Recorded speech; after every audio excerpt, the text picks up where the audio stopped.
কি শুনলাম বৌমা, তুমি নাকি অফিসে যাইবা? আমার অফিস জয়েন করতে হবে মা। অফিস মানে কিসের অফিস? বিয়ের পরও কি তুমি চাকরি করবা? কেন মা? আমার বাবা মা তো বলেছে যে আমি বিয়ের পরও চাকরি করব। বিয়ের আগে এরকম অনেক কথাই হয়, তাই বলে তুমি কি সংসার ফেলাইয়া অফিস লয়ে পড়ে থাকবা? মা, শ্রাবণ তো দেশের বাইরে থাকে, আমারও তো সময় কাটে না। আমি অফিসে জয়েন করব, জব করেও সংসারে সময় দেয়া যায়। আর আমি বাবার বাড়িতে যেতে চাই। বিয়ের পর একটা দিনও আমি মা বাবাকে দেখতে যাইনি। পুরো সপ্তাহ চাকরি করলে আমার সংসারে কাজ কাম করবো কে? আর বাপের বাড়ি কি? তোমার এখন বিয়া হয়েছে, এখন আর বাপের বাড়ি নাই, যাও ঘরে কাম করো। কেন মা? আলো তো বিয়ের পর একদিনও শ্বশুর বাড়ি যায়নি, ও তো সারা বছরই এখানে থাকে। মতিন লন্ডনে থাকলে যদি আলো এখানে থাকতে পারে, তাহলে শ্রুতি ওর বাবার বাড়িতে থাকলে সমস্যা কোথায় মা? কি এত বড় কথা? তুই নিজের বোনের লাগে অন্য মায়ের তুলনা করস না? করবো না? সৎ কোনোদিন আপন হয় না। আজকে সৎ বোন দেখা ও আমার বিরুদ্ধে কথা কইতাছে। এই যে কথায় কথায় আমাকে সৎ বলে খোটা দিস। আমার মা মারা যাওয়াতেই কিন্তু বাবা আবার বিয়ে করেছে। আমি কিন্তু তোদের সৎ ভাই বোন হিসেবে কখনোই ভাবিনি, কিন্তু ভাগ্যের কি পরিহাস, আমার আগে আমার ছোট বোনের বিয়ে হয়েছে। আমাকে নিয়ে কেউ কখনো ভাবেনি। তোরে কে বিয়া করব? না আছে গুণ, না আছে রূপ। আর আমার মায়ারা রূপে গুণে অনন্যা। ভালো পাত্র পাইছি, বিয়া দিয়া দিছি। কয়দিন পর মিনারও বিয়া দিমু। আর তুই থাক তোর অহংকার নিয়া। আপা, আপনি চলেন তো আমার সাথে। শুধু শুধু আমার পক্ষ নিতে যে আপনাকে এতগুলো কথা শুনতে হলো। তাই চলো। মা মরা এতিম মেয়ে আমি, আমার 2 পয়সারও দাম নেই এই বাড়িতে। আমি তো আর এতিম না, এ বাড়িতে আমাকে কে দাম দেয়?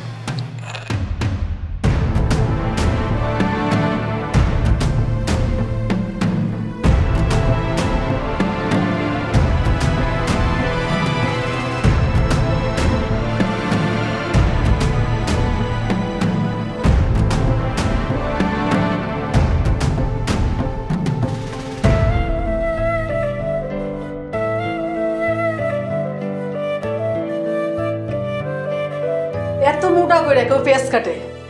তুমি দেখি কিছুই শেখো নাই। সরি মা, আমি চেষ্টা করছি।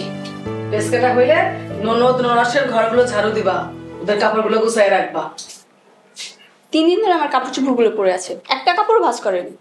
আমি একা হাতে আর কত কাজ করব? তুমি তো সারাদিন বাসায় ফ্রি থাকো, নিজের কাজগুলো একটু নিজে করলে তো আমার উপকার হয়। কি? আমি ঘরে কাজ করব? শুনলে মা, ভাবি কি বললো?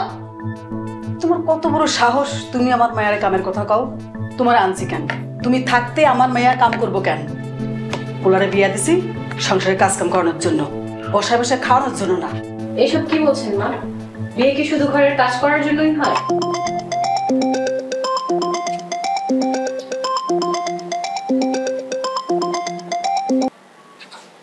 হ্যাঁ মা, কেমন আছো? আছি মা, ভালো আছি। দেখলে মা, কি ব্যাপার, মেয়ের যেন কাজ না করতে হয় তাই কাজের সময় ফোন করেছে। তারা ছুটাই দিছি। বোমা ফোন রাখো, রাখো কইতাছি। আচ্ছা মা, আচ্ছা। কামের সময় ফোন নিয়ে বসে দেন, হ্যাঁ? দিনের বেলা ফোন বন্ধ রাখবা। তোর মা বাপ চালাকি কইরা কামের সময় ফোন দেয় যাতে তোমার কাম করণ না লাগে। এসব কি বলছেন মা আপনি? বিয়ের পর থেকে যতবার চেয়েছি একটু বাবার বাড়ি যাব, আপনি নানান অজুহাতে আমাকে যেতে দেননি। একটু ফোনে কথা বলি, সেটাও আপনি বারণ করেন। রাতের বেলা আপনার ছেলের সাথে কথা বলতে গেলে আলো আপা বকাঝকা করে। আপনাদের আত্মীয় স্বজন কারোর সাথে আমাকে একটুও মিশতে দেন না। আমি তো মানুষ মা। তুমি আমার মুখে মুখে তর্ক করো? তোমার কলিজা তো অনেক বড় হইয়া গেছে। আমার সহসল বুলাডারে ফুসকা বিয়ে করছো, আমার মুখ থেকে কাইরা নিছো। সেজন্য কি আপনারা সবাই মিলে আমার উপর প্রতিশোধ নিচ্ছেন? আমাদের সবার ইচ্ছের বিরুদ্ধে বিয়ে করেছো, শাস্তি তো পেতেই হবে।